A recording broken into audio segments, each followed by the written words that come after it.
Hello? Testing.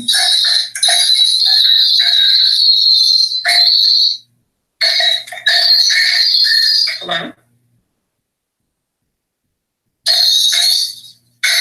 Testing.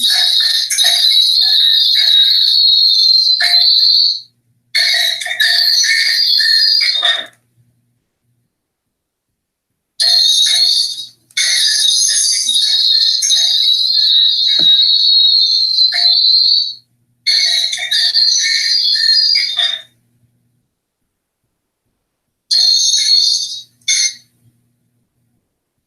We're going to get started here in just about a minute. There seems to be a lot of background noise, but it might be because I have two devices going at one time.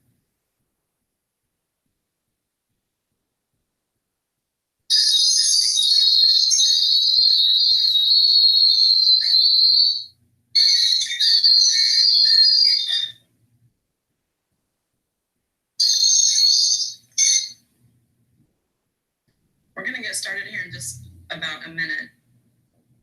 There seems to be a lot of background noise, but it might be because I have two devices going at one time.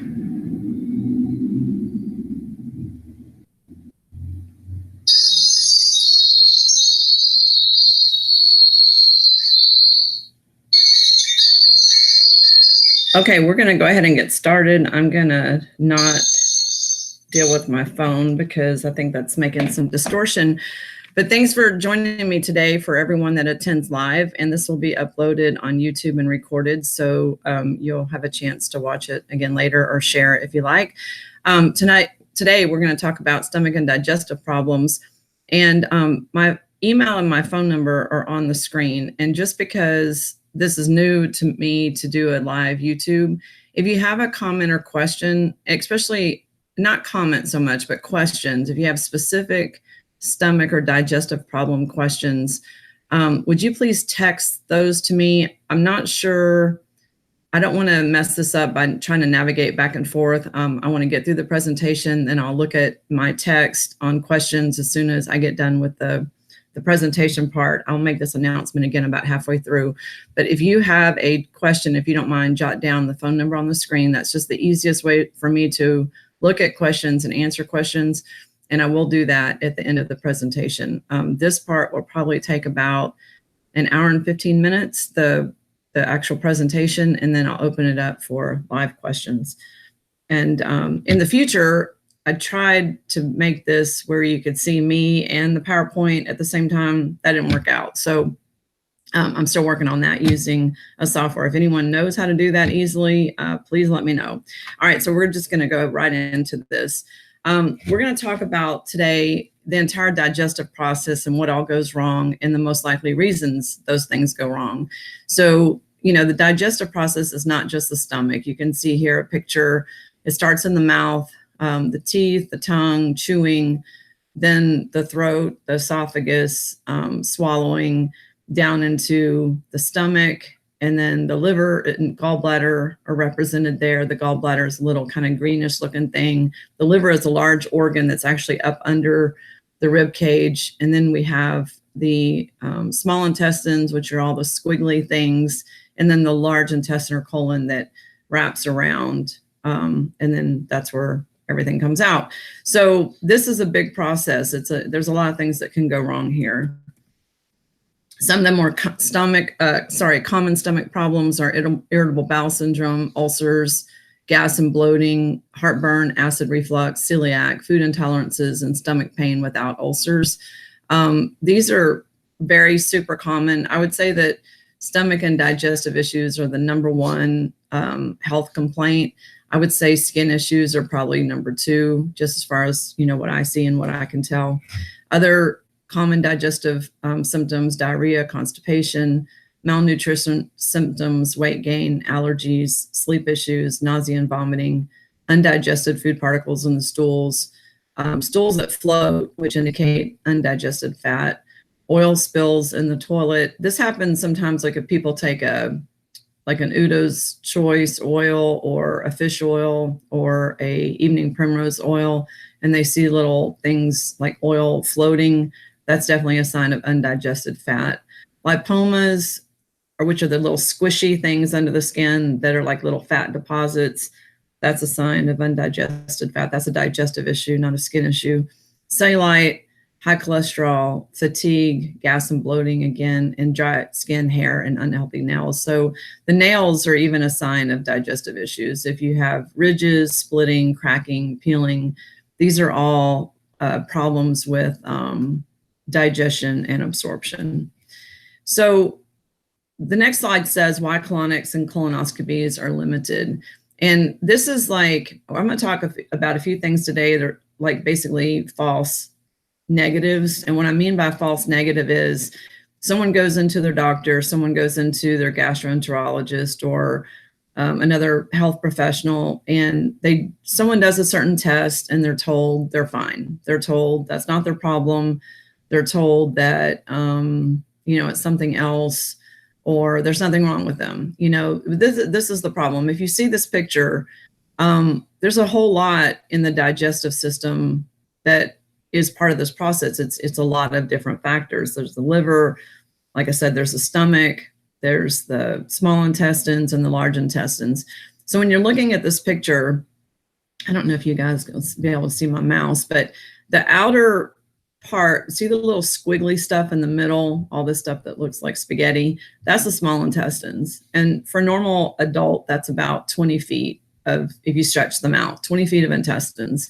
And then the outer part, this kind of bigger, fatter part that kind of surrounds the squiggly small intestines, this outer edge that goes up and over and down. So this is the ascending colon, transverse colon, descending colon, and the descending colon goes out to poop. So the problem is that someone gets a colonoscopy, they're told they're fine, and okay, so what just happened? They, first of all, drank some stuff that really purges everything out, and then they scope it, and what they're testing is this like 2 feet, or it's about 1.5 feet, 2 feet, of large intestine. And they're said, okay, you're fine. There's nothing wrong there. Well, they didn't check the 20 feet of small intestines because there's no way to do that. There's no way to camera that.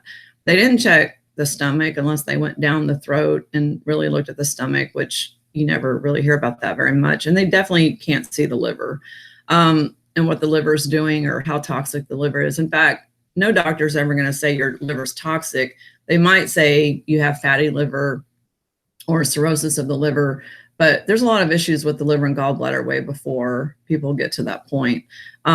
So colonoscopies and also colonics. So when I think colonics are a great idea. I'm not knocking colonics, but when people get colonics, again, they're flushing this 2 feet of large intestine, this part, and colonics do not address the liver, the stomach, or the small intestine. So there's a whole system here that is unaddressed by colonoscopies or colonics because the colon is the large intestine, and that's it. So the rest of this whole digestive system is basically, to me, ignored. These are what real intestines look like. The bigger part is the large intestine, and the smaller part is the small intestines. And so if you can imagine a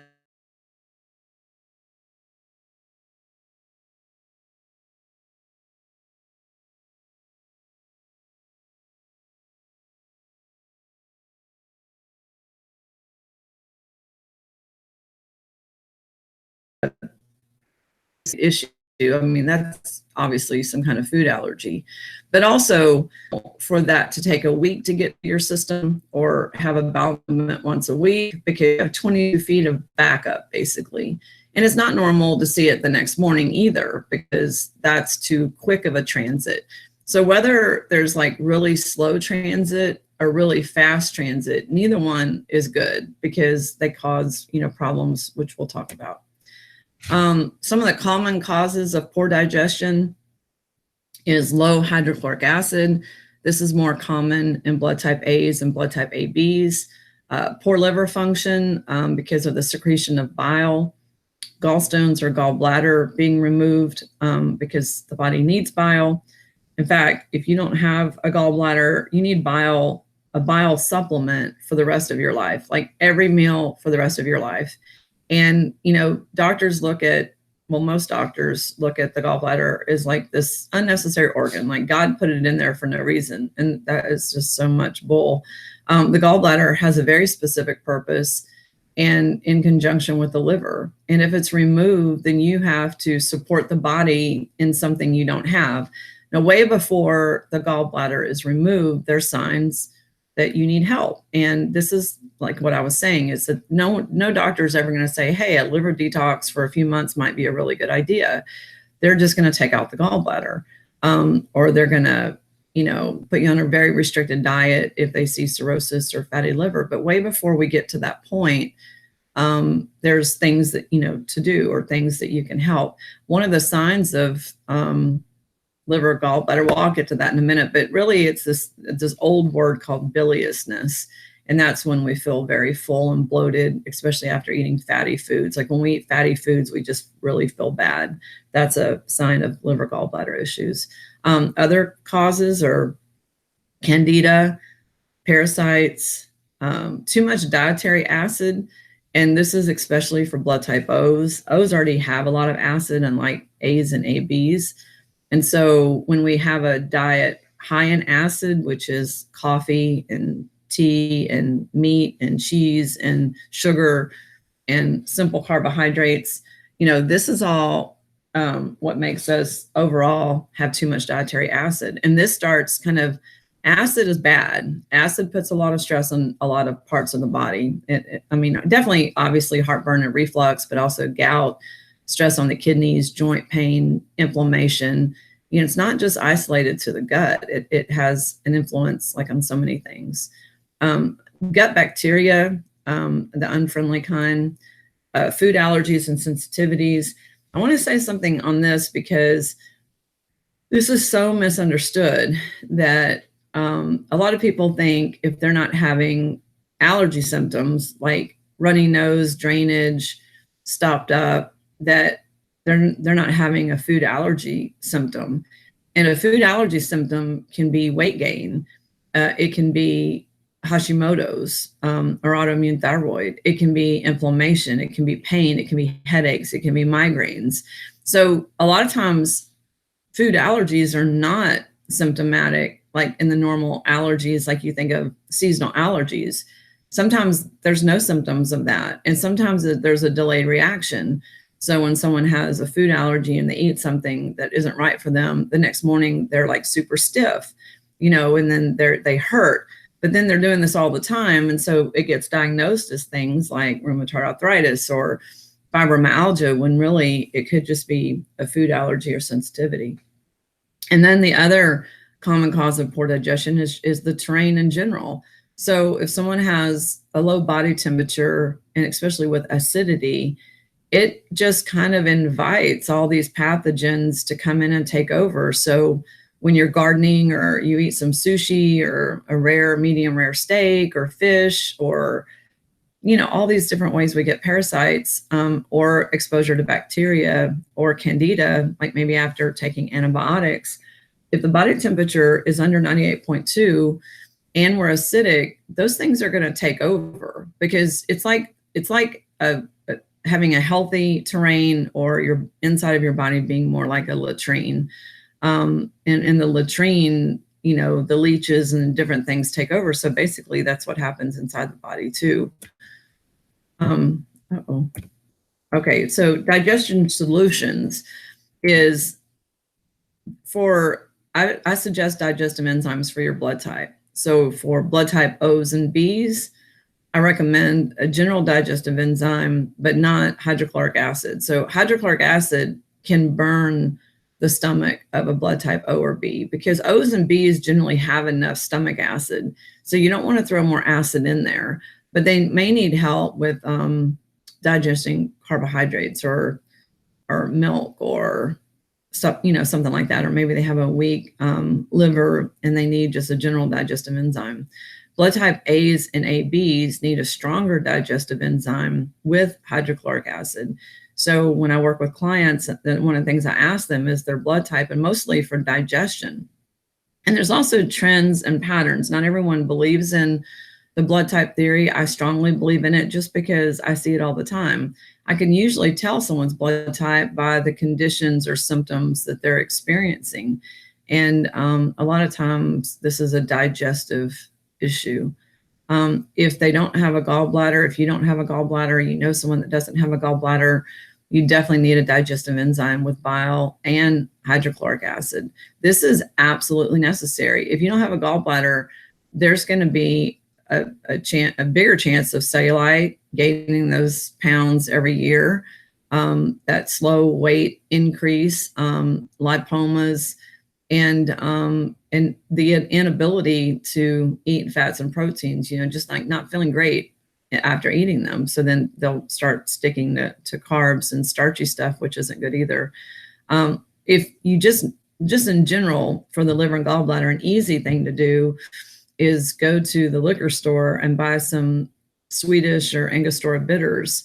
And this is a very old European thing where it's an aperitif. So you just put a few drops of bitters in like a Dixie cup of water and shoot it right before your meal, so just down it and then wait a few minutes before you start eating. The taste of bitters on the tongue and starts the body in helping secrete digestive stuff for digesting fats and proteins. It's one of the most inexpensive things you can do. And Angostura bitters is gentian root. So really any bitter herb like dandelion or milk thistle or gentian, any of those are actually good. But it's the liquid form that works best in this case because it's the taste of the bitter on the tongue that starts the digestive secretion in the mouth. And then as you swallow and chew, it just helps the whole process. So on food intolerances, if you have them, it's the best to avoid those foods completely or take specialty enzymes like for lactase or gluten flam as a product if you can't have gluten. Well, it should be avoided, but if you can't avoid it completely or you go to an event or something, then it's nice to have something on hand that just helps you in those cases, just so you're not suffering. And then good probiotics. And good probiotics generally are something that has the live strain listed. So it'll say something like lactobacillus or acidophilus, or those are the most common ones, and it'll have like in the millions. If you're having a probiotic that doesn't do that, I'd probably say it's probably not a very good one. And also, I don't personally agree with yogurt as the way to do this. Many people have cow milk sensitivities, and I do a lot of ALCAT allergy testing, which I'll show you an example of that here when we get to that part. And it shows up, well, I'd say 80 to 90% of people can't deal with milk, dairy. And so then if you're having yogurt, see, this is the problem with these inflammatory foods, that let's say you're having one thing that you shouldn't be having. Let's say it's dairy, and you love dairy and you're not willing to give it up. Well, the problem is that every time you eat that food, that cheese or that yogurt or milk or whatever, then as it goes down, anything that goes down with it is basically not going to be absorbed because, okay, you're taking down an inflammatory food. That inflammation is affecting the body in multiple ways. And the other things that might be good with it, like the probiotics or the other, healthy things, are basically wasted.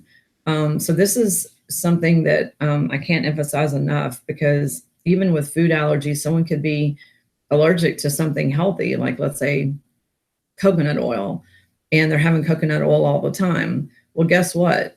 Every time you're having the coconut oil, let's say you're having it with something good like eggs or other protein sources or nuts or seeds, but you're allergic to coconut oil, or your body can't digest coconut oil, then everything you've done good with it is basically wasted. Okay, and the probiotics, like I said, I don't think that yogurt's the best way to do that. If you're doing like a plain, maybe goat yogurt, maybe. I just like other stuff. I like I like Strengthia probiotics by Apex. I like 5-Lac. I like Jarrow. I've liked Jarrow for a long time. That's pretty easy to get at health food stores.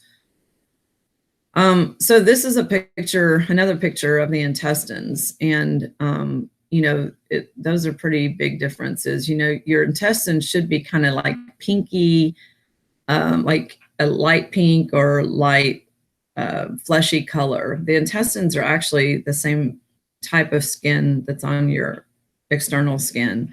And they should not be looking like on the right. And this kind of cracks me up with some people who are very like, you know, visually appealing on the outside. You know, they look like $1 million. And then I talk to them and do take them on as a client or see their scans. And I'm like, holy cow, the inside looks a lot different. So it's important, the inside actually more than the outside, because if the inside's healthy, the outside's going to look healthy, which brings up something that is just a pet peeve of mine right now. There's a lot of people, I don't know if this is just a Houston thing or not, but a lot of people getting laser treatments, like laser skin treatments. And I have to tell you, this is totally stupid, because the skin spots that the media and the news and the doctor says is from the sun is just total BS. It's not, those are not from the sun. Those are liver spots. And if the colon and liver look like in this picture, and they look bad and kind of necrotic, then this is all going to be pushing out through the skin. I mean, this is also going to be allergies, sensitivities. This is going to be skin spots, and even on the face, the décolleté, the hands. This is coming from within. So people go laser this stuff off, and guess what? 6 months later, it's back, because it didn't come from the sun. It came from inside. What the sun does is draw things to the surface, but the sun is not causing these. People call them aging spots or sun spots. They're really, really liver spots. Okay, so let's talk about the liver some more. So the most common, and most people don't think of these things with the liver, because no one really talks about the liver in the regular medical community, unless your ALT and AST and maybe GGTP start getting high. So these are the common liver and gallbladder distress. If you have like more than half of these, or a good number of them, you might consider doing liver work. But most common symptom is allergies, liver or skin spots, also freckles. People say freckles, but they're really liver also. Face, hands, décolleté, and arms. The reason I know that someone's going to argue with this, because if you're like a redhead and you have a lot of freckles, that's not what I'm talking about. I'm talking about kind of age-related freckles that come on as you get older. And if you do a liver cleanse, they go away. And to me, they do look like freckles, but they do come and go. Stiff neck. This is just general stiff neck, not great mobility. Also can be neck pain. Malnutrition or malabsorption issues. This could be that floating stool in the toilet, diarrhea, upset stomach, the biliousness, especially after eating fat or rich foods, cirrhosis or fatty liver. If you've been diagnosed with that, you most definitely have liver distress. A puffy face, and this is a puffy face that can come and go, but some people call it like moon face.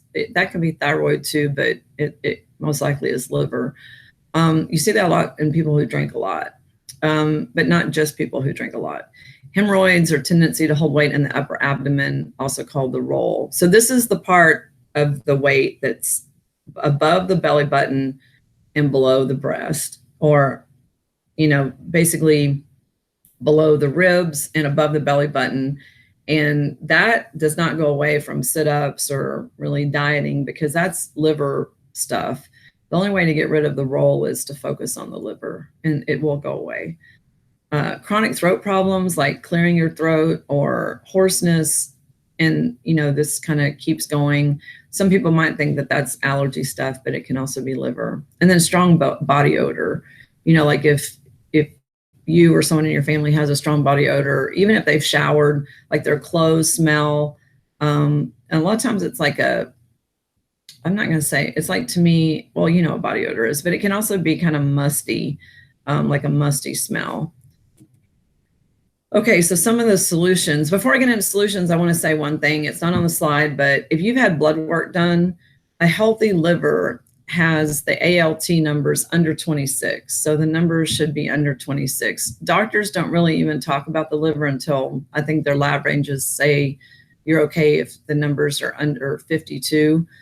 26 is actually a healthy liver. So if your numbers are 45, on ALT or AST, these are liver measurements on almost every blood work ever done includes this. Then if it's between 26 and 52, that's a really great time to do liver cleansing, because you still have lots of opportunity to fix the liver, keep it healthy, and not worry about things going wrong there. I would definitely do a liver cleanse if your ALT or AST or GGTP are over 26. Okay, so liver and gallbladder detoxification. There's many products for this on the market. I recommend the Hulda Clark liver flush, which you can find that recipe online.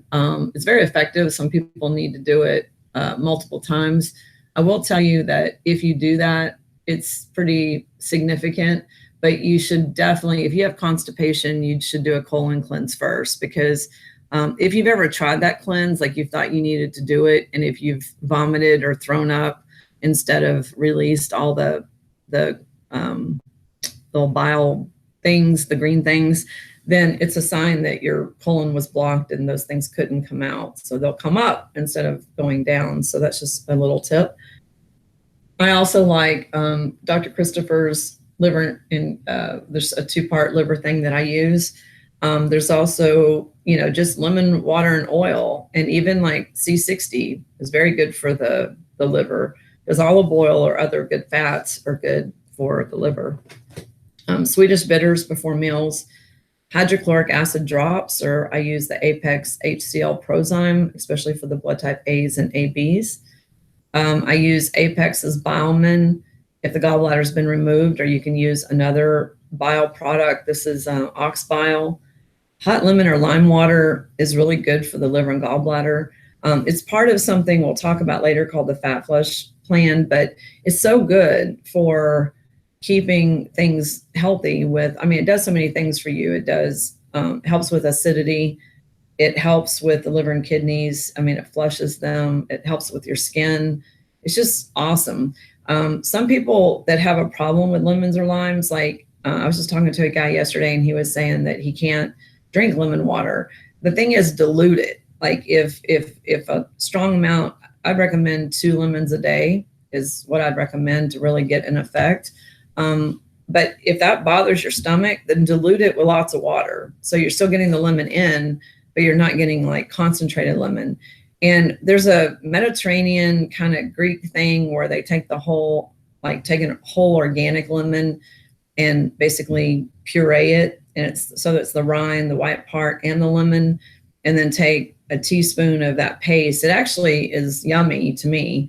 You put it in the fridge, and it kind of reminds me of like the lemon ice thing. I put a few drops of stevia in it, and it's delicious and it's refreshing. But that's also very, very good for the body, and it's easy.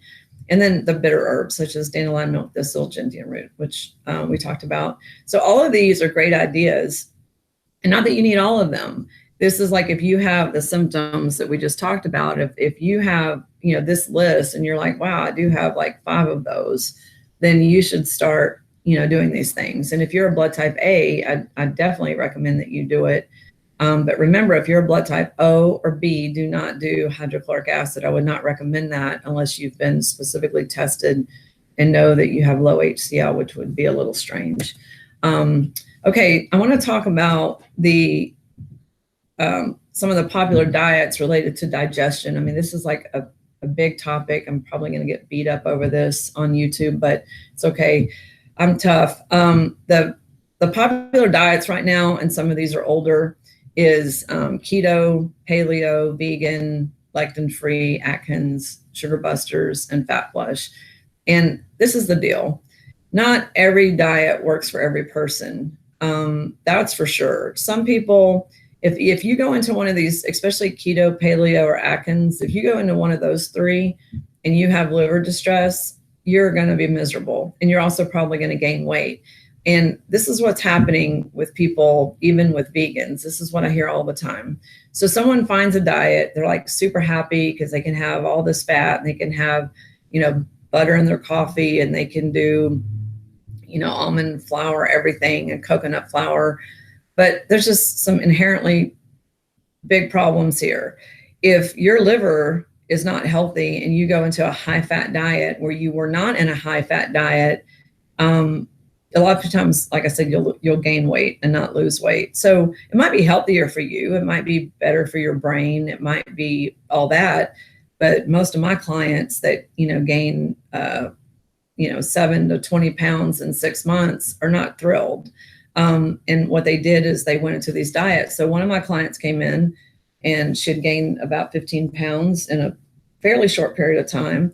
And as I was talking to her, she said, she's saying, well, I haven't changed anything. And this is a pretty healthy person. This is a person who has access to, really pretty healthy stuff. She's always been on kind of the same kind of eating thing, pastured eggs and homegrown stuff. And, but what she had done is she had started really following kind of bulletproof and paleo.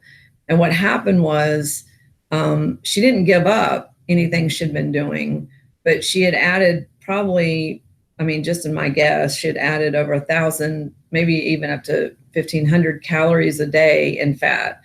Now, when you don't give up something else and you went from a 2,000 calorie day to a 3,500 calorie day, and you didn't change your exercise routine or your, anything like that, of course you're going to gain weight. That's simple math. If you can't, fat has a lot of calories. So I'm not saying it's a bad idea. I'm saying there has to be balance. And if someone was not, okay, so this is what happens, especially with keto, paleo, and lectin free. Someone, or even Atkins, someone goes from, whatever they were eating before and they're kind of watching calories. Maybe they were doing Weight Watchers or something. And then they go into, the butter in the coffee and the heavy cream and bacon and cheese and avocados. And they didn't even have these things before, because they're high fat. So logic in old diet said, don't eat those things. If you want to lose weight, you count calories. When these newer things, there's no calorie counting. No one's saying to count calories. They're saying the more, the better. The good fats are great. Do all the coconut oil, the olive oil, the fats, the butter, the meat, all the stuff, and do a lot of it. Well, that doesn't even make sense. That is just so dumb that when you think of it from a common sense perspective, you still have to consider calories, because if you didn't up your exercise to burn calories, there's still a trade-off here. So it is important for the brain. I can tell you for sure, most people feel better with the brain on, let's say, keto, paleo, and lectin free once they get through the withdrawals of the carbs, but you can't ignore calories. The other thing that I see, and this has to do with more keto, paleo, and vegan and lectin free, is that this is what happens. People are not eating vegetables. So they'll eat all these good fats, they'll eat more meat than maybe they were eating, and they're like really going heavy into the almond flour goodies and the coconut flour goodies and the cauliflower, or now I saw that there's a chicken pizza crust with stuff on it. That's fine. There's no carbs, but look at the calories. Look at the calories of that one pizza, the small pizza. I think it was like 700 calories. That's fine.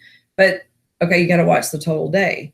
So, but also, where's the vegetables? So I'll talk to people, who are starting with the almond flour, let's say bake, the bread, the almond flour crackers, cheese and crackers, and then other goodies throughout the day. And they're snacking on all the stuff. And again, if you add up the total calorie intake, but what are they missing? They're missing vegetables. Nothing else gives you minerals. Minerals come from vegetables and fruits, but most of these things are not high on fruits except maybe berries. So when you get into too limited of a diet, especially not eating veggies, you are causing yourself some problems, especially mineral deficiency symptoms. And there's just not enough balance there. So even with vegans, I have vegans come in who are a nutritional mess.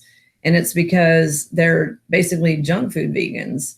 They're eating, Cheetos and Doritos and pasta and, a lot of carbs. They're not getting the proteins and amino acids their body needs. And they're not getting really vegetables either. They're basically carbohydrate vegans. And this is very, very bad. If something's gonna, and especially in the vegan world, if something's gonna make your brain not work right, it's gonna be lack of amino acids and good fats. So vegans don't usually have a problem with good fats. They like really go to avocados and stuff like that, but that doesn't give you all 22 amino acids. There's a lot lacking in that diet. I personally like more balance. I think that I think it's later on one of the slides, but we should be eating 4 to 6 cups of vegetables a day for the fiber, for the minerals, for just everything that vegetables offer. And vegetables are naturally low in calories. If we eat, like, let's just say 2 cups of salad a day and 4 cups of veggies, like cauliflower, asparagus, whatever, it's very low in calories, but they fill us up because they're big. But, a cup of cauliflower is like 20 or 30 calories. You can put some butter, olive oil on it, or salt and pepper, garlic, whatever to season it, but they're inherently low in calories. So you can fill up, on, let's say, cauliflower or even cauliflower rice compared to the almond flour baked goods, because those are high in calorie, high in fat. Cauliflower is low in fat and low in calories. So it's, to me, about balance. So I really personally like is a more sensible approach, because if you give people free reign and say you can eat as much of these things as you want, they're going to go to the kind of what I call the keto junk foods or the paleo junk foods or the vegan junk foods. And that is not common sense. Okay, I like Sugar Busters a lot, and I like Fat Flush. I like Sugar Busters because it's way more balanced as far as their approach goes. And Fat Flush probably is one of my favorite, because Ann Louise Gittleman's approach was, the concentrated cranberry juice, the lemon juice, and stuff that really helps facilitate the detoxification organs. And no other approach does that, so that's a very sensible approach for me. And it's like limited fat, but good fats, limited proteins. I mean, fats are essential in her diet, but not unlimited. So she wants you to have flax oil. She wants you to have evening primrose oil, but so much per day, not a stick of butter a day, or not an avocado a day. Okay. So with these, the popular diets and digestion, just a recap. So take a digestive enzyme before consuming fats and proteins, just like we've already talked about, the HCl or the bile. Watch for avoid foods for your blood type. So this is another thing and you can't follow too many things. This is the problem, is a lot of people come into me just because they're so confused. Everyone has an opinion about what you should eat and not eat. And it does get confusing, because if you try to follow your blood type and you try to follow, let's say, lectin free, and then you try to follow one more thing, you're going to be very limited on what you can eat. So I would say pick one thing and stick with it. But going with the guidelines that I just mentioned. I do follow blood type. I don't believe that coconut oil is great it's not good for any blood type except A. If you're another blood type and you're loading up on coconut oil or avocado oil and it's against your blood type, you will gain weight because your body doesn't digest it. I don't care what anyone says about paleo or keto or whatever. That doesn't make sense. I mean, if it's an avoid, you need to know if it's an avoid. And I'll tell you a story about that with ALCAT in a minute. Watch out for food allergies and consider ALCAT food allergy testing so you know what to avoid. I'll show you a sample, but this is so important. I had a paleo guy, kind of a young guy too. 2 weeks ago, we got his ALCAT results, and I can't remember his blood type right now, but he had coconut on his avoid. he had avocado on his avoid, and he had olives, which means olive oil, on his avoid. So everything that he was eating, every meal, every day, was on his list as an avoid. I see this all the time, and it does kind of follow the blood type. Not exactly, because we can have food allergies that may be okay for our blood type, but we've developed an allergy against them anyway, especially with autoimmune people. Okay, so take bile before fats and proteins if you don't have a gallbladder. Watch your total daily calorie intake. There's lots of apps now for this. I mean, just get an app that lets you keep track of that. Reduce or eliminate the goodies. You know, the crunchy, either baked or starchy stuff is what I'm talking about. Increase your veggies. The goal should be 6 cups a day. And I know it takes effort. If you eat out, they're not giving you 4 to 6 cups a day. You have to kind of do that at home. And not all diets work for everyone. Listen to your body and watch the scale. And don't wait too long. If you go to one of these kind of newer diets, and I don't mean diet like they're all for weight loss, because sometimes it's just a health thing. But if you do something for a month and you've gained 4 or 5 or 6 pounds, don't keep doing it. I mean, it's okay to gain some weight, especially if you need to gain weight. But don't wait till 6 months later when it's 20 something pounds to go, hey, this didn't work. If you gain weight in that first month, it's not going to stop. It's going to keep happening. Okay, now we're going to talk about pathogens, because this is really the biggest issue that has to do with gut and stomach issues, if it's not something we've already mentioned. So pathogens include candida, parasites, and bacteria. These are most likely misdiagnosed. There are too many possibilities for accurate testing. Medical testing provides many false negatives. So let me talk about this real quick. So the big problem here is, let's say you have a digestive issue, or you're all of a sudden losing weight like rapidly, or you are having, constant diarrhea or something like that. And then you go to the doctor, and what do? Nothing. They say, well, we don't know what's wrong with you, or maybe they'll throw antibiotics at you and see if that works. Then that doesn't work. So you go back to the doctor, and maybe if you're lucky, you get to a parasitologist, and that doctor does a test, and he's testing for maybe the top 3 parasites, like maybe pinworm and tapeworm, and I don't know what else he might test for, but he tests for like 3, and he says, nope, you don't have parasites. And then you are like, well, something's wrong with me. And they're like, no, or they'll guess. They'll say, oh, you have diverticulitis. Okay. Or IBS. Okay. Well, what does that mean?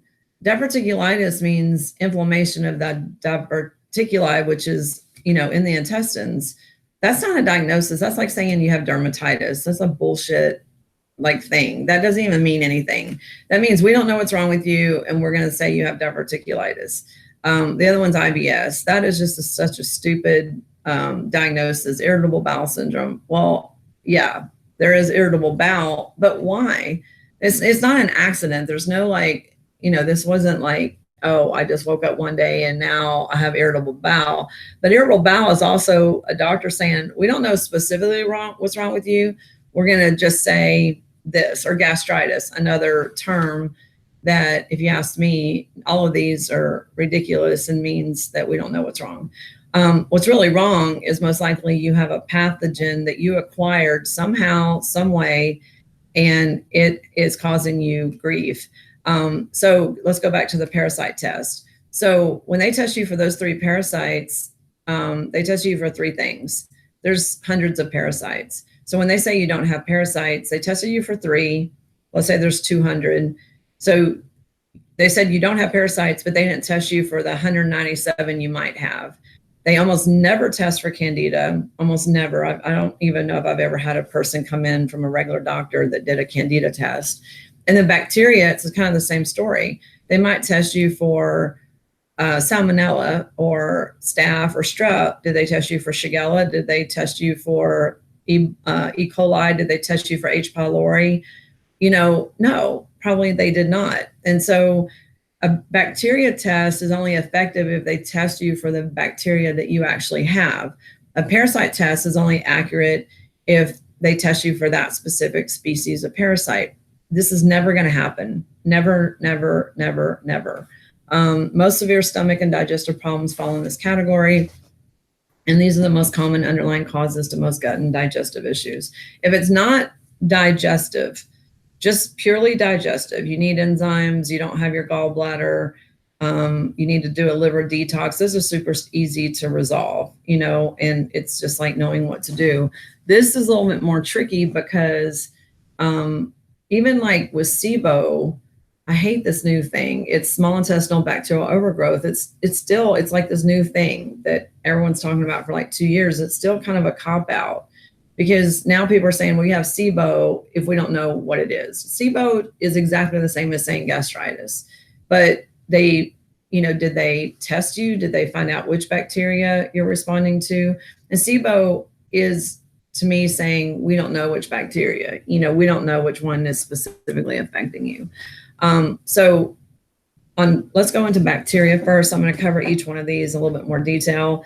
Also, I want to mention right now, I said this in the beginning, but for anyone that came on late, if you have a question, like a specific health question for yourself that's related to stomach and digestion and the stuff we're talking about today, you can text me at the phone number that's on the bottom of every slide if you have a question. And at the end of this presentation, we're more than halfway through, I will check the text. That's always the very easiest way. Instead of filtering through chat comments and stuff like that, which I'm not looking at, I'll check my text and answer those questions if you have a specific question.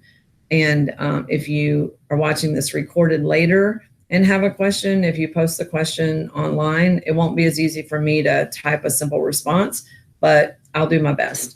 Okay, so there's many types of bacteria, including strep, staph, E. coli, H. pylori, salmonella, campylobacter, shigella, etc. And so they have to be tested individually, and some of them are difficult to test for, actually. Like H. pylori is not a simple test. I think that what's the most effective test on that is a breath test, but almost no doctors will do that test. There's gram-negative and gram-positive bacteria. So this is important to know because not all bacteria respond to the same thing. So what'll happen is a doctor will give you antibiotics and then that doesn't work. And then they'll say, well, it's not bacterial because the antibiotics didn't work. That is just so untrue. If it's a gram-negative, it doesn't respond to typical antibiotics. And so you have to use different products and different things, just like the drug that's used for protozoa infections also works for some bacteria. I can't think of the name of it right now. It's not Flagyl. It might be Flagyl. But just an example, not all bacteria respond to all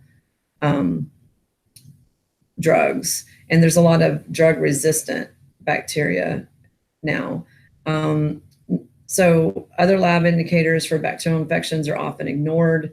I'm going to show that in a second. And then SIBO, small intestinal bacterial overgrowth. That's just a new buzzword, and it's used way too loosely when I find that many people are not even dealing with bacteria, but they're told they have SIBO.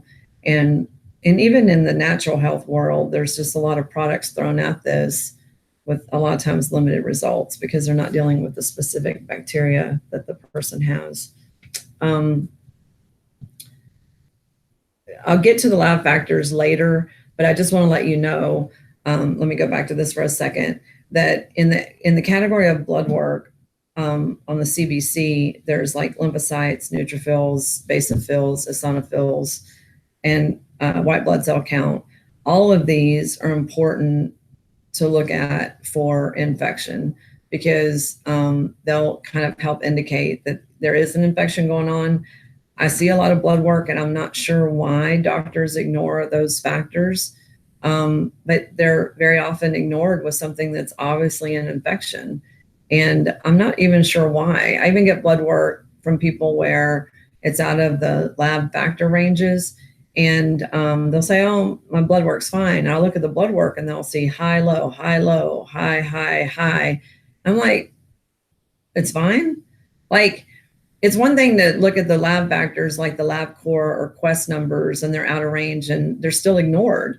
But there's still what's called, like I said, with the liver numbers, there's still a healthy range on blood work that's a smaller range than the sick range that's on your lab report. So if the sick range for white blood cell count is whatever, the healthy range for white blood cell count is 5 to 8. So they give you a much broader range with the LabCorp or Quest numbers because they're really looking for illness. I mean, like something to throw a drug at, but there's a much smaller range that's really considered healthy. So anyway, that's important to know. And also lab factors are different in different areas. I don't know if you guys know this, but lab factors are based on averages in a zip code or a certain community. So in Houston, a normal white blood cell count may be considered different than in Jamaica or in, the Caribbean somewhere because of how many people have, infections maybe in that part of the world, or even Texas compared to New York, not even just a foreign country. Okay, parasites are the most common but mostly ignored by Western medicine. I could spend 3 more hours telling you stories about this. I will share a story in a minute that has to do with parasites. That's a recent story, but I hear them all the time. Many species of parasites and tests are almost never conclusive. Again, it's because they're testing for 1 or 2 or 3 parasites and you don't have those. So they say you don't have them. And then of course you do. Parasite tests are dependent on the specific species and mostly false negative results waste a lot of time. The other reason, besides them not testing for every parasite possible, which will never happen, parasites can, depending on how long you've had the parasite, can migrate to different parts of the body. For instance, you could have had an intestinal fluke that then gets to the liver. So then it becomes a liver fluke just because they're named by where they are in the body. So the liver fluke, it looks like a little stingray. Flukes are like little parasites that look like little flat worms, but they have a stingray look. And if it's in the liver, it can cause you all the symptoms of liver distress that we've talked about. But a liver fluke is not going to show up on any doctor test. It's just not. Also, there could be parasites in the blood. Those are not going to show up in a stool test. They could be in your spinal fluid. That's not going to show up on any test unless you had a spinal tap. They could be in the brain, like a tapeworm in the brain. That's not going to show up on any test. So you can have parasites in the body. The ones that doctors can test for are the ones that are coming out in the poop. So that means they had to be in the intestines or colon. Otherwise, they're not going to be detected anyway. There are not great medications approved for parasite treatments in humans. So a lot of the drugs used in veterinary work, like for dogs and cats, are not approved for humans. I would not personally give those to my pets unless in extreme circumstances, because they're basically like extermination treatment. But there's a reason they're not approved for humans.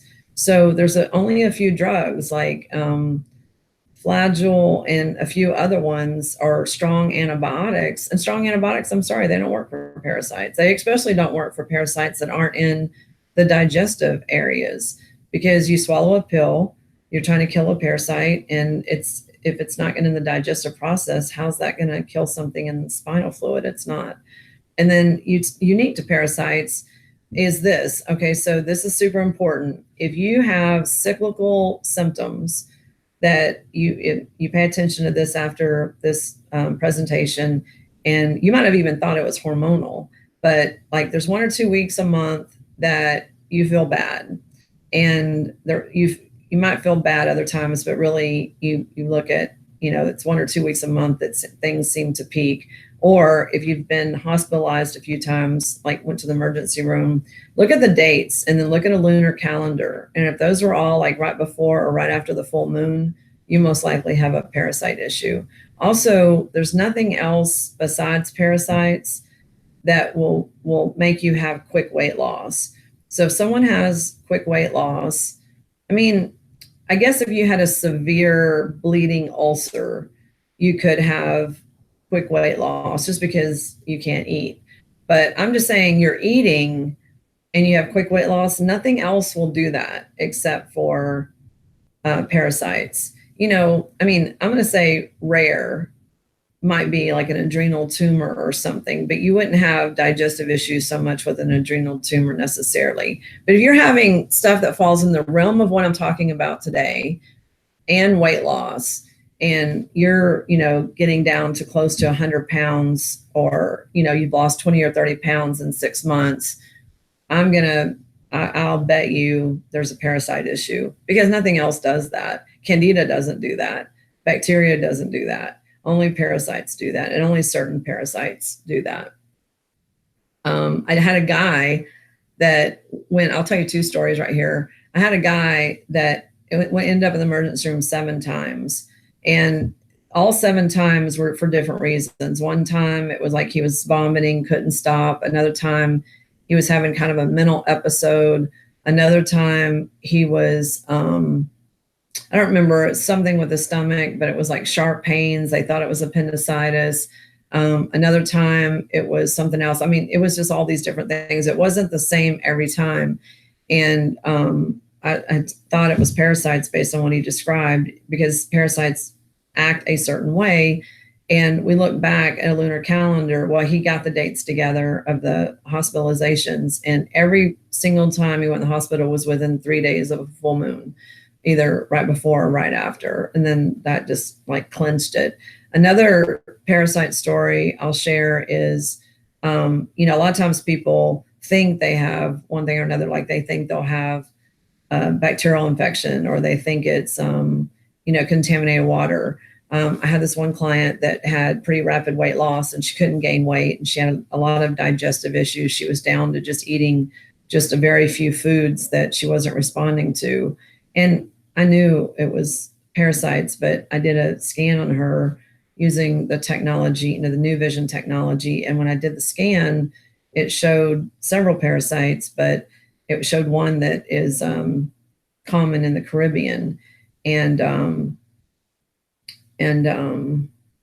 I kept asking her about travel, and I think 2 or 3 times she said, I haven't been anywhere. And she was convinced that she got a bacteria thing from Hurricane Harvey, the flooding in Houston. And then anyway, she kept thinking, she was convinced it was from that, and nothing against that. That's what she had boiled it down to. And it turns out that she had been to Jamaica about 3 weeks prior to Hurricane Harvey. And she had been in the water in Jamaica and felt something biting at her around her midsection, where the level of the water was. And what I think happened was these parasites came in through her skin, and these sand fleas or water fleas will, when they bite, they inject like how people get disease from mosquitoes. It's very similar to fleas, and they get just like dogs and humans too get stuff from fleas. But anyway, what I think happened was she got bit. And if you think about how big of a flea is, it's like basically laying an egg inside the body. And it's going to take a little time for that egg to turn into a worm or parasite and develop enough that you're going to have symptoms. That's why it made sense that it was after Harvey, about really 6 weeks later, that she started becoming symptomatic, because it's not going to happen immediately. But anyway, in her case, she had been to multiple doctors. She had been to a parasitologist who told her she did not have parasites. But as soon as she got on the herbs and stuff to cleanse for parasites, there were parasites in her stool. She felt parasites under the skin. She had parasites coming out of her nose. So this was like a decent infestation. But like I said, you can't ignore them. The bigger problem is when you talk about single cell parasites. We're going to get into the specific symptoms next. So as I go through these, think about yourself. If you're watching this because you have digestive issues, and if one of these really stands out to you, make note of it, because and the thing with parasites is they don't all respond to the same products. There's some products that work like for tapeworm. There's different ones that work for Giardia. There's other ones that work for fluke. So I can help you with that, or you can research online, like which ones they respond to. So this is not a complete list of what all these parasite symptoms are. I tried to put the most common symptoms and the ones that mostly had to do with stomach and digestion, but there's many, many more.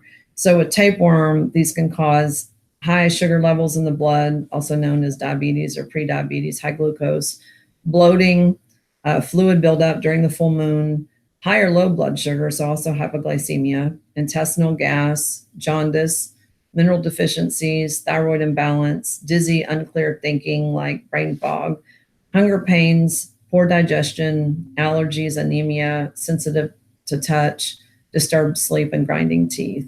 That's all tapeworm. And tapeworm can come from pets, dogs, fleas, outside, in the ground. I mean, and also from beef. And there's a fish tapeworm, there's a beef, there's a pork tapeworm. So we get these from undercooked meats. And Giardia is very common, especially in contaminated water, like on a camping trip or travel to another country, especially to certain countries. This is big.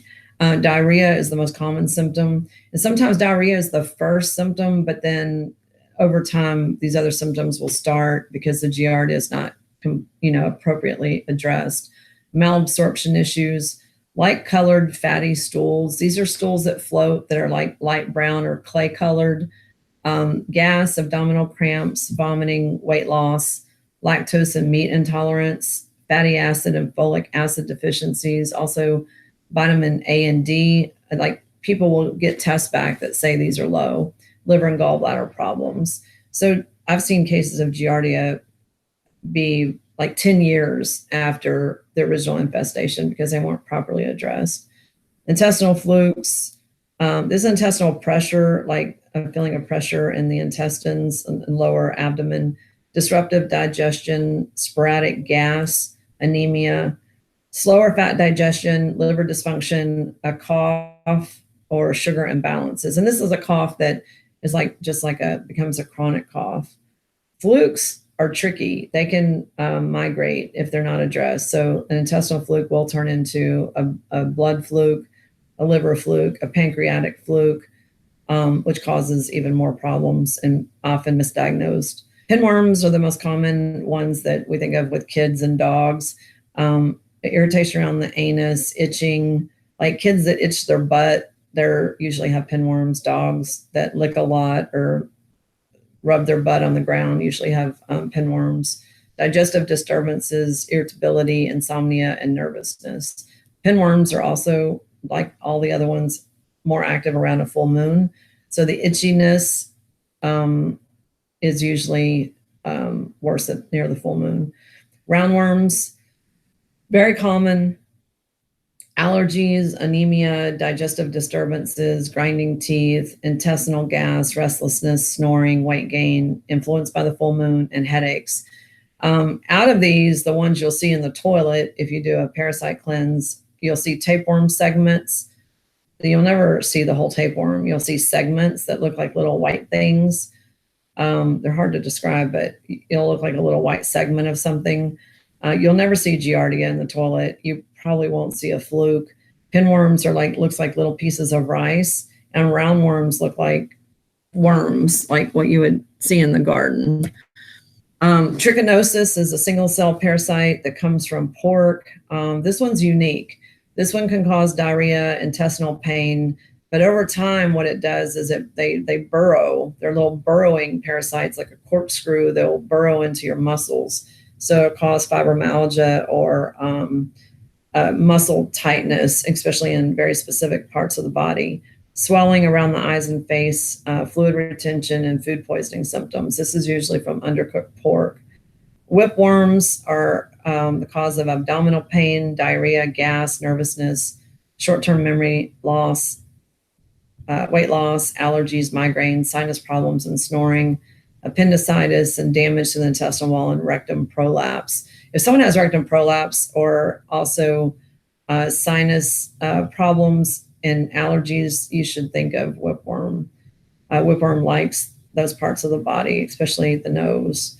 Hookworms are a nasty little parasite that has like literally suckers on it, and they are bad for causing anemia. If you have hookworms, you cannot resolve anemia. This is like one thing to know. If you're taking iron and you keep showing anemic, you probably have a parasite issue.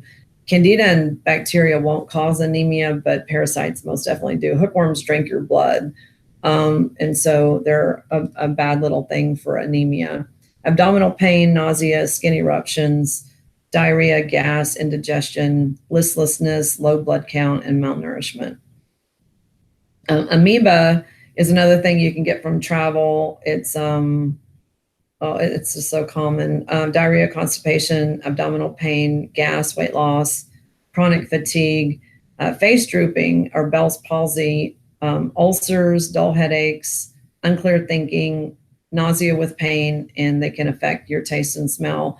I've never seen a case of Bell's palsy that wasn't amoeba.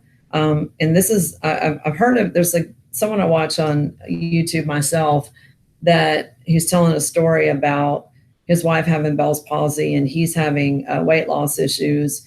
And I'm pretty sure that they both have an amoeba infection and they're going down the wrong road with that. But amoeba is a real problem. And what will happen is sometimes people will get an amoeba infection. And just like other parasite infections, it takes a while to manifest. So they kind of miss that they got, because they won't necessarily have an immediate diarrhea and constipation issue. I mean, they could. Let's say you're camping and you drank bad water, or you're traveling to another country and you had like an amoebic dysentery. That's definitely possible. But what happens sometimes is they'll have an amoeba infection, or it can be transmitted through sex or whatever. Both people get it. It takes a while to manifest. So they're not thinking about where they went or what they were exposed to, because maybe it took 3 months to be symptomatic. That's a lot of times why parasites are misdiagnosed too. Cryptosporidium is another one that's in water contamination, flu-like symptoms, digestive and intestinal disorders, stomach cramps, and diarrhea. And then there's one more, protozoa. Protozoa is so big. Protozoa is what's underlying Lyme disease, malaria, Quintana Roo, Chinch fever, Rocky Mountain spotted fever. But a protozoa infection is just, I mean, it's not just those things. We can get them like spirochetes. We can get them from our pets. We can get them from travel. We can just get them from so many places. One of the symptoms is pencil thin stools, inflammation and swelling, colitis, Crohn's, RA, which is rheumatoid arthritis, and gum disease. One thing that's unique to protozoa, but also possibly other parasites, is if you look at the bottom of your feet, instead of being smooth, they'll be kind of like a quilted pattern. Like it could be anywhere on the feet, but like around the arch of the foot. So like I'm looking at my foot right now, actually.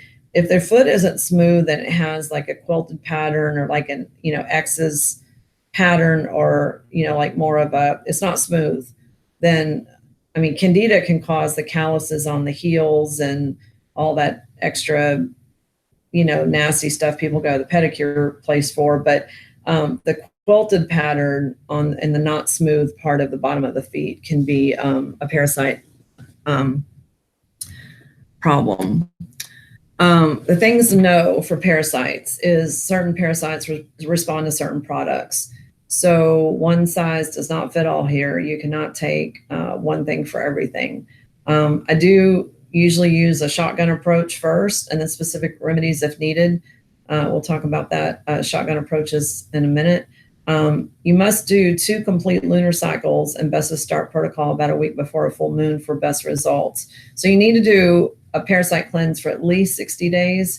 Going to 75 or 90 days is not a bad idea. And the reason is because you want to get the complete parasite cycle. So you want to deal with the eggs, the larvae, and the grown parasites. During a parasite cleanse, you should avoid dairy, nightshade vegetables, and vitamin B supplements. And that's because they like them. Especially tapeworms love dairy. So if you're, feeding your little friend there and you're trying to get rid of them, that's not going to work out too good. Nightshade vegetables are the tomatoes, potatoes, bell peppers, and eggplant. And vitamin B supplement should be avoided, whether it's vitamin B or in a multi B complex or just a general multivitamin kind of thing. You should avoid them during a parasite cleanse. Okay, so let's talk about Let's talk about candida next. So with candida, this is the thing, is Candida is so common because of the overuse of antibiotics. And there are some doctors now that will recommend that you take a good probiotic after an antibiotic, but for the most part, they don't. The longer that you've had Candida overgrowth, the harder it is to get rid of. If it's like shortly after taking antibiotics for the first time, probably not a big deal.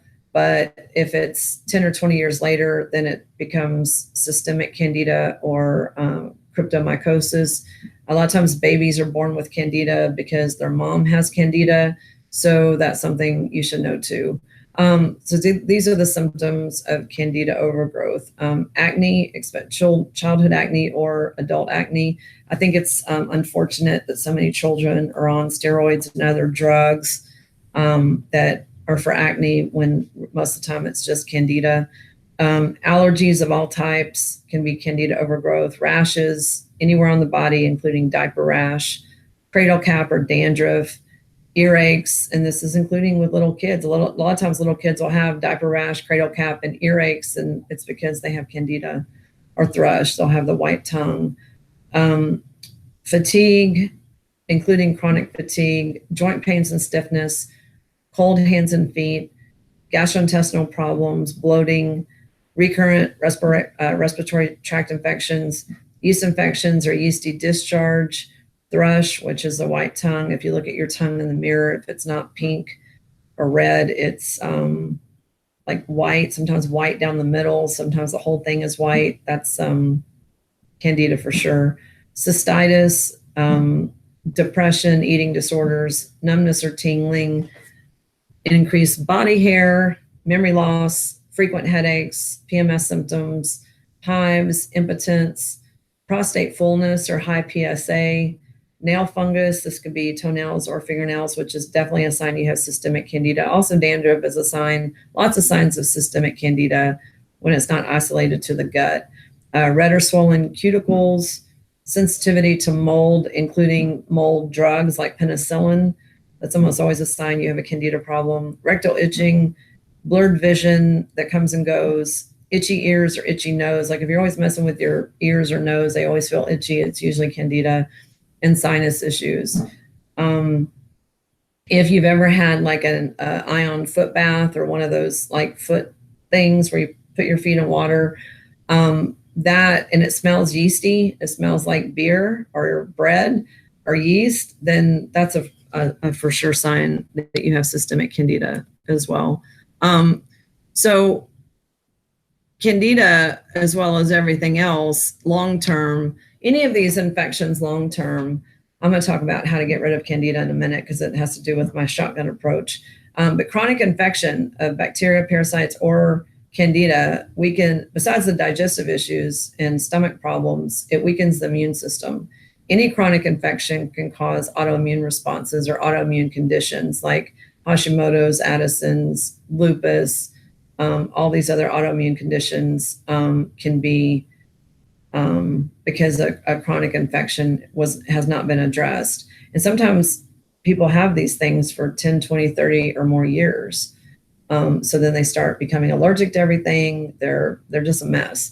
Pathogen infections affect white blood cell count, neutrophils, lymphocytes, monocytes, eosinophils, and basophils. This is very clearly on blood work. Chronic infection can cause increased allergy responses. Chronic infections are the real cause to many health problems that are misdiagnosed or called something else.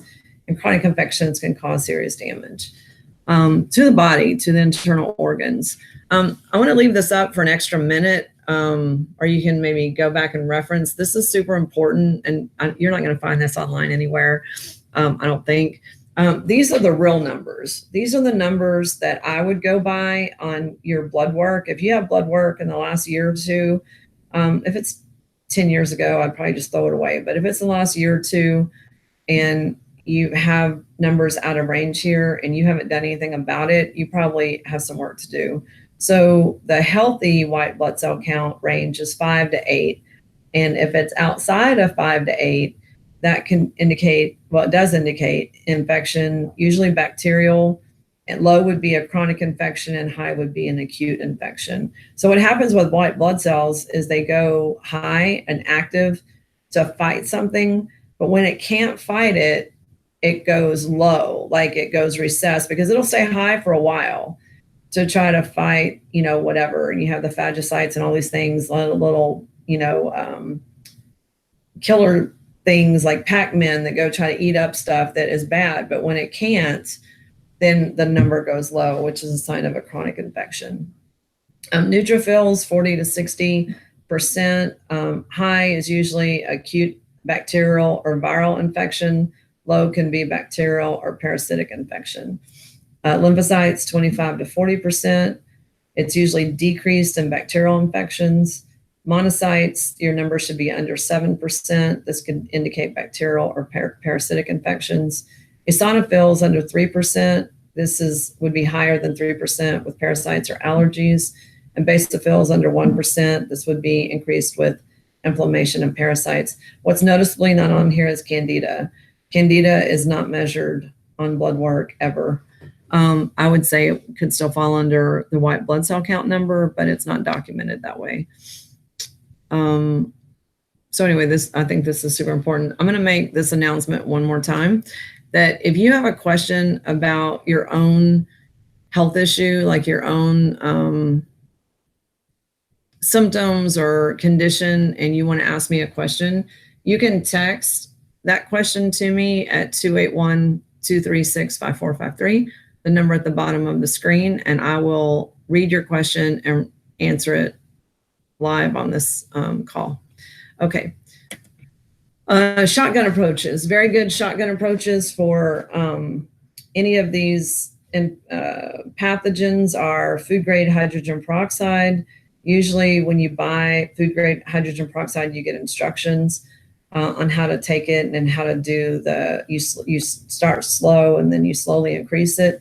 The reason I like food grade hydrogen peroxide is it's a gaseous product, and gaseous products are not limited to the digestive process. They work outside of the digestive process.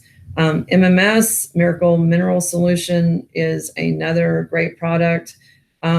People sometimes have a hard time doing this one because it has a very strong ammonia smell and taste. It's safe for consumption, human consumption. It's great for even viruses, but it's a little bit, I did it, and if I start something, I usually follow through and finish it, but that was a tough one for me because of the taste. It tastes like drinking bleach, but it's very effective for killing stuff. Himalayan salt, and it's also not expensive. None of these are expensive. Himalayan salt therapy. This is where you take the Himalayan salt rock chunks and you soak it in water. There's lots of information on the internet about this. And you do a protocol for at least 60 days, taking a tablespoon of the Soleil twice a day in a glass of water.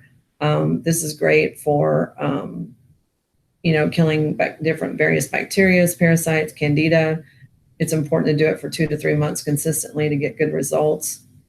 Molecular silver is a homeopathic silver. It's also, like, to me, in the gaseous product category. I'm going to say I'm not a big advocate for colloidal silver. I know a lot of people use it, but there's been some studies done on colloidal silver that the colloid size is too big to get maybe the best results. I would get molecular silver. It's used in some cancer protocols, and it's a good thing for pathogens in general. And then a good probiotic. Usually that goes a long way. It's not going to get rid of everything because it really doesn't kill anything. It's meant to kind of replace and restore. But a good probiotic, I think, is super important for gut health. And then specific solutions.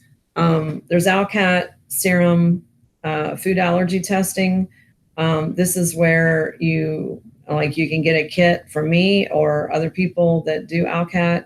You go to a lab, they take your blood, and then the results come back, and it maps out foods and molds and environmental chemicals and preservatives and herbs. And it tells you if you have a sensitivity like mild, moderate, severe, or no reaction. It also checks whey and casein and gliadin and gluten. And they do genetic celiac testing. So it's really a good way to know for sure what you should be eating and not eating. There's also homeopathy for specific pathogens. So like after I might try a shotgun approach for parasites, let's say, and that there's still maybe a fluke or something, I'll use typically Hannah Kroger products, and I'll, do the remedy that's for that specific thing, like a pancreatic fluke. There's also herbs that are great for specific pathogens like wormwood or black walnut or things like that. Certain oils like wintergreen or oils that you can put on the feet that work for certain parasites. So essential oils are also very good. I didn't put that on here, but they're also very good. Oral temperature is important with specific solutions, because if you're cold and acidic, like I said, you can just be finding pathogens all the time. You can get rid of parasites and a month later you have them again, because every time you we're all exposed. No one's immune unless you live in a bubble. And if you live in a bubble, you still have to eat something and that could still be contaminated. So it's important to take your oral temperature and make sure it's above 98.2 consistently, because otherwise it's just running around in circles. It's like a cat chasing its tail. So you'll do a candida cleanse, and 6 months later, you're going to be doing it again, or a parasite cleanse. Urine pH should be above 6.8, the first morning urine. And this is important because acidity also attracts pathogens. And if we're going to keep being exposed to them through our pets, through sex, through foods, through all these different ways, we want to make sure that if they come into our environment, they go, oops, we don't like it here, we're going to leave, no thanks. Okay, so I'm going to come back to the ALCAT test sample, because if I start fumbling around and get out of this PowerPoint, it might screw me up. I'll show you a sample of that in a minute. I want to talk about the emotions related to digestive issues. I can't do a complete talk on stomach and digestive problems without covering this, because sometimes it's not pathogen, sometimes it's not acid, sometimes it's emotions. And these are the most common emotions that might be going on inside you that are affecting the digestive process of even some of the digestive cancers. These are some of the questions to ask yourself. What happened to you that's hard to digest? So you could change that word digest, that's hard to accept. Did someone leave you? Did you get fired from a job? Did someone cheat on you? Did you something happened with one of your kids or your best friend or whatever, that it's just like hard to accept? So you can say accept. But if that's something that you're like holding on to, then it's going to affect the digestive system somewhere along the way. What situation is hard to swallow? Again, you could say accept, but this is like hard to get down, like hard to get past the mouth, like it's hard to accept. Again, you could change the word swallow for accept, but this is related to esophagus and throat issues. What or who is hard to let go of? If you have a situation that you're just holding on to, or a person that you just can't get out of your life, even though you should, this is about constipation. This is about your intestines. Because if we can't let go of something, we're holding on to it, and your body is holding on to it. What's eating at you? I mean, this is like, so probably the most common of all of these is that thing that eats at us. Like someone did something to us, someone said something to us, someone is doing something to us. It's that person at work that just eats at you, just the way they behave or the way they talk or the underhanded things they do, the ex-wife, your husband's ex-wife, the stepkids, whatever's eating at you, you need to watch that, because it's all about our environment. It's also what we tolerate, and it's also our perception of that event. All of that is what's eating at us. What could you not bite back? So biting is the teeth in the mouth, and chewing. I mean, people get mouth cancers. People have a problem in the digestion part that starts in the mouth. This is usually when we couldn't defend ourselves. This is like, we didn't get the last word in. We didn't say that last thing we want to say. I mean, throat too is in that same category, like even thyroid, but it's like something happened to us and let's say it was a sexual thing as a child, and then that person died and they never said they're sorry. There was never, I had a case of this week. The person never said they were sorry. The person never had closure. And so it's like, but she can never buy it back. Like her mom never acknowledged it. The stepdad never acknowledged it. And this is like about the teeth, the gums, the whole mouth part. What do you chew on too much? So what do you think about too much? Like, where's your mind going? So when you chew on something too much, it's like, I think of a cow chewing their cud. You know, it's just like this, nom, nom, nom, you know, this like chewing, but it's almost like this, in a thought process, it's just keep thinking about the same thing. And this could be a divorce, or again, something that happened, or something that happened at work, or something that happened to you, or something that someone did to you. When were you chewed out? So again, this is digestive because it has to do with the mouth and the teeth and the throat. But it's like that being chewed out, but you don't get over it. You know, it's like it could have been rightfully so or unjustified.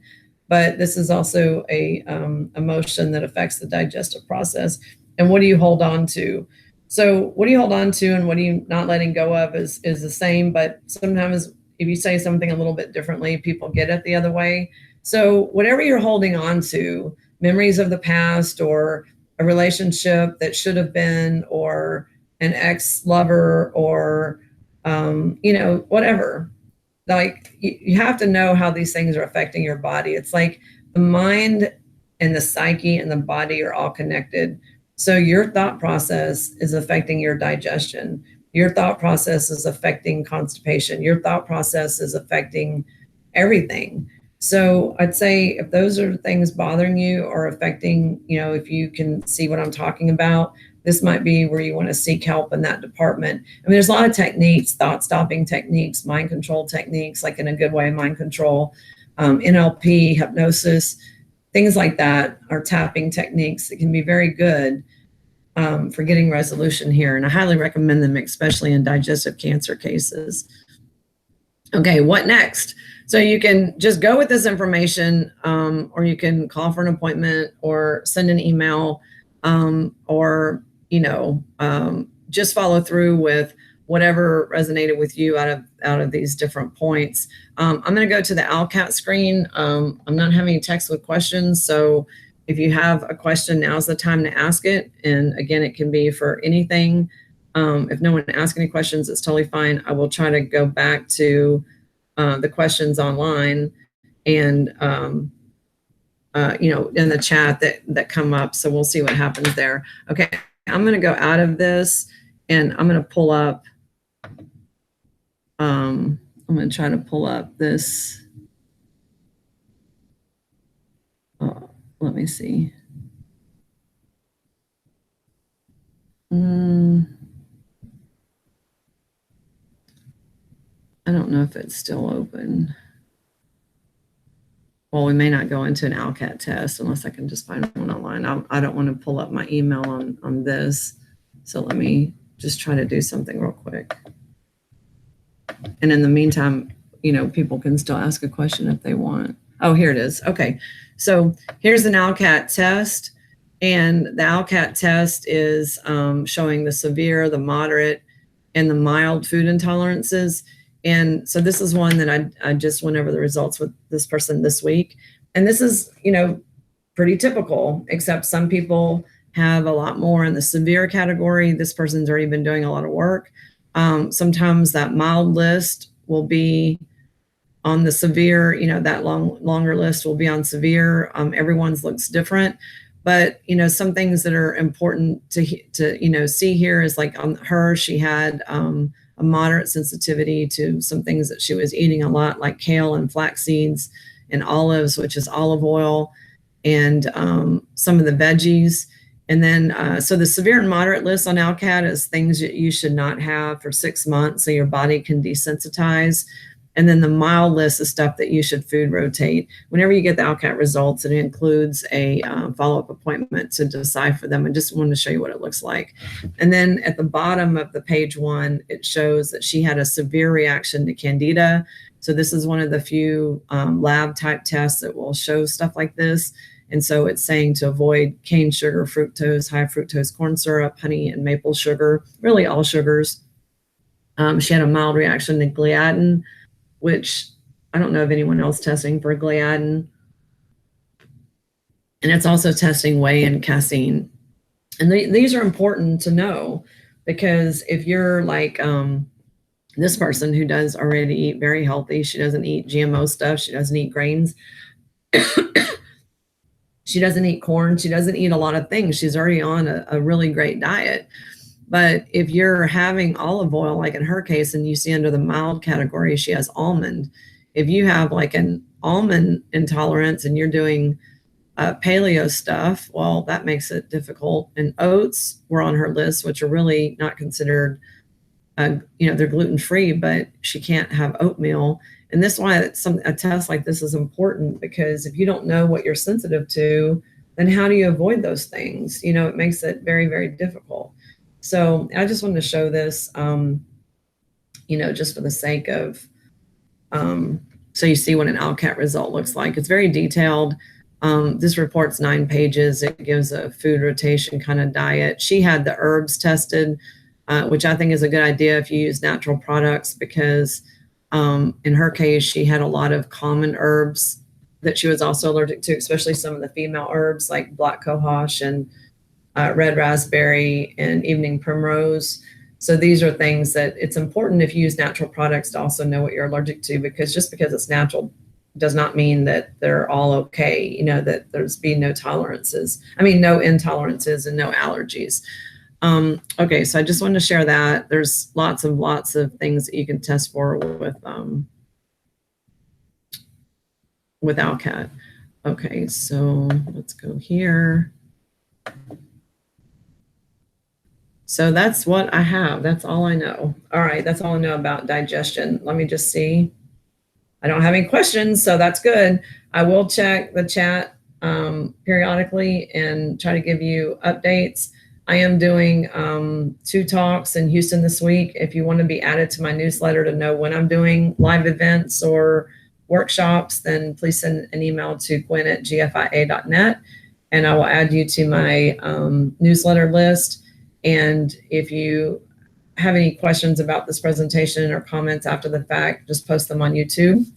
And thanks for watching, and have a great Saturday.